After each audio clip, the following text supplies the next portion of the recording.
আমার স্নেহের ছাত্র ও ছাত্রীরা, আজ আমি তোমাদের জন্য নিয়ে এসেছি রবীন্দ্রভারতী বিশ্ববিদ্যালয়ের বাংলা MA বিভাগের তৃতীয় সেমিস্টারের CC 3.2 পেপারের সাজেশান নিয়ে। মাত্র গুটি কয়েক প্রশ্ন পড়লেই তোমরা 4টে প্রশ্ন কমন পেয়ে যাবে। তোমাদের লিখতে হবে 4টে প্রশ্ন, আর আমি এখানে রেখেছি মোটামুটি 9টা প্রশ্ন। এই প্রশ্নগুলো তোমরা খাতায় লিখে রাখো, পরীক্ষার জন্য অনুশীলন করো। আশা করি এখান থেকেই তোমরা প্রতিটা প্রশ্ন কমন পেয়ে যাবে। চ্যানেলে নতুন হয়ে থাকলে অবশ্যই তোমরা চ্যানেলটিকে সাবস্ক্রাইব করে নিও। 1 নম্বর লিখে রাখো জনৈক কাপুরুষের কাহিনী। 2 নম্বরে লেখো অযান্ত্রিক। 3 নম্বরে লেখো জাগ্রত দেবতা। 4 নম্বর লেখো উদ্বাস্তু অথবা দুপুর। 5 নম্বর গিরগিটি। 6 নম্বর বেহুলার ভেলা। 7 নম্বর ছিন্নমস্তা। 8 নম্বর অশ্বমেধের ঘোড়া এবং 9 নম্বর হচ্ছে মতিলাল পাদ্রী। এর মধ্যে দেখো দুটো প্রশ্ন দেখো ক্রস চিহ্ন দেওয়া আছে, এইগুলো একটু জাস্ট রিডিং পড়ে রাখার জন্য। এগুলো একটু কম ইম্পর্টেন্ট বলে আমি কাটা দিয়ে রেখেছি। এগুলো তোমরা কম ইম্পর্টেন্টের জন্য কাটা দিয়ে জাস্ট তোমরা রিডিং পড়ে রাখতে, বলা যায় না ওখান থেকেও আসতে পারে। উন্নত মানের নোটস ও সাজেশনের জন্য তোমরা এই নম্বরে কল করতে পারো বা হোয়াটসঅ্যাপ করতে পারো। পরীক্ষার আগে তোমাদের আরও বিশেষ সাজেশন দেওয়া হতে পারে, কমেন্টে জানিও।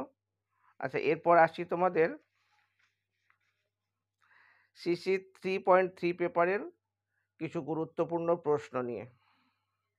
এগুলো তোমরা খাতায় লিখে রাখো, পরীক্ষার আগে তোমরা অনুশীলন করো। এখান থেকেই তোমরা এক একটা বিষয়ের একটা করে লিখতে হবে, তোমরা দুটো করেই কমন পেয়ে যেতে পারো। 1 নম্বর লিখে রাখো ধন্যালোক অনুসারে ধ্বনির স্বরূপ আলোচনা করো। 2 নম্বরে বিভাব অনুভব ব্যভিচারীবাদ সম্পর্কে আলোচনা করো।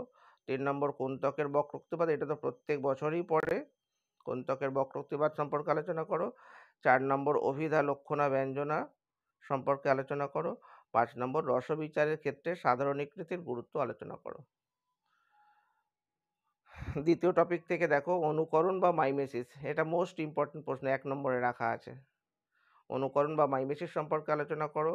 ক্যাথারসিস সম্পর্কে আলোচনা করো।